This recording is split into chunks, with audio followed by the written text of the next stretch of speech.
Hey, what's up guys, welcome to a new video. Today I'm gonna explain you how to use a plugin that is one of the best plugins out there now. Okay, so don't wait more and let's go into FL Studio. Well, I have here just a simple kick. Okay, I have one synth, another one. First of all, I'm gonna load the plugin. It's not really secret, okay, it's just OTT. Maybe you already know this plugin, okay? It's super popular nowadays, super famous. And it's really simple. First of all, I'm gonna explain you what is everything that it has, okay? And then I'm gonna tell you how I use it. First of all, the depth is just how much are gonna you apply this effect, okay? It's like the wet mix on other plugins. The time is just the attack and the release. The in-gain is how much of the original signal are you making come inside OTT. The out-gain is how much is going out. These three boxes right here is how much upward or downward compression are you applying, okay? These three knobs here is just the volume of the high, the mids, and the low frequencies. This is just the upward compression and the downward compression, okay? Upward compression, what it's doing is that everything that is not reaching this level is gonna make it louder to reach it, okay? And the downward compression is the other way. Everything that goes above this limit, okay, is gonna be compressed.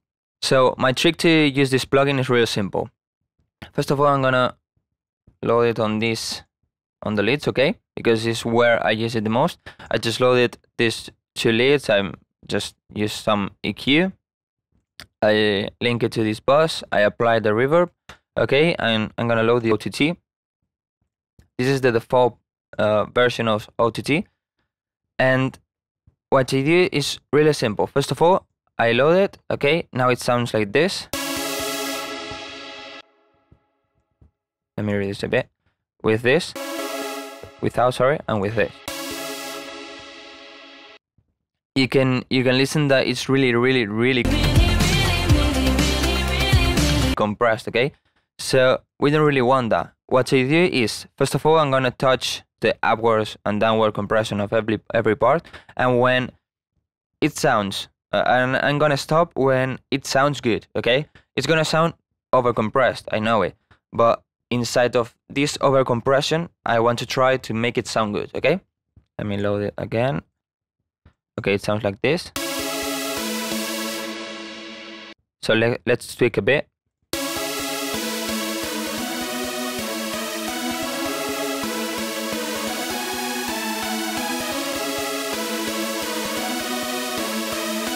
A few moments later. Okay, imagine that now I want it this way, okay?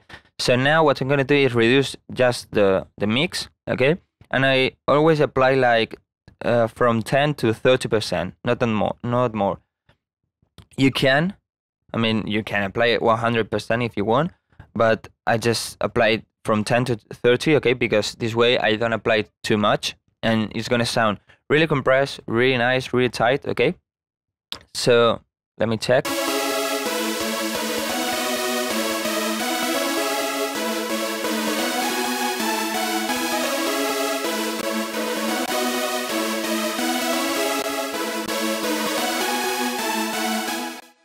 Okay, I like it this way.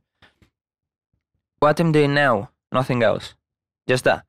I just do this with all my leads, my chords, my basses, okay? You can touch the time, yeah. But the thing is that you don't really know what it's really doing, you know?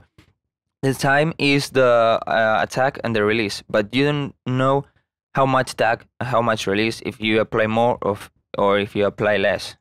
So I never touch it because it works for me this way. If it works, it works, okay? And sometimes if I feel that there's too much highs or something, I reduce a bit here, or I increase if I need it. And another thing I do sometimes is I put a bit more of upward compression. Why? Because sometimes what I want is to have the leads, okay, and make the reverb to be more present. So if we don't have this, it's like we have here the leads and the reverb is like here. Okay, so if we use a normal compression, what we're going to do is reduce the volume of the leads, so they are going to be closer.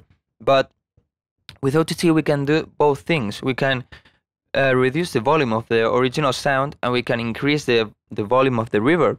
So we're gonna make it sound like a unique thing, okay? And you're gonna make the reverb sound a lot more present. It's gonna be louder, and it's gonna be a lot more present, and it's gonna sound huge. So I'm gonna just increase a bit.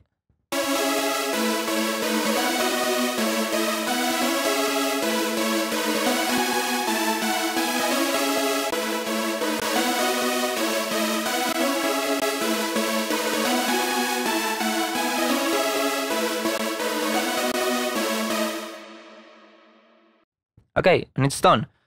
You can use it everywhere. I mean, I sometimes use it on FX, use it on claps, on kicks. For example, I have here this kick.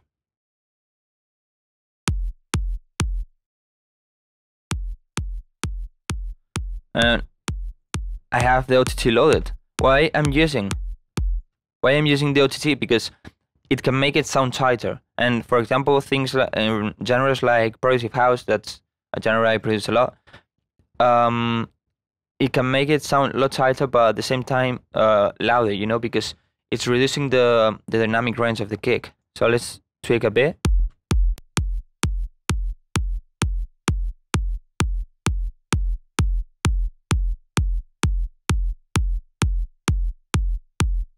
Three weeks later. So I like it this way. It sounds a lot tighter, okay, but at the same time it sounds like more punchy, more in your face. So I like it a lot, and this is the way I use OTT. I mean, it's super powerful. You can use it everywhere, okay? Just try. If you think, okay, I'm gonna try on this snare, try it. It can work.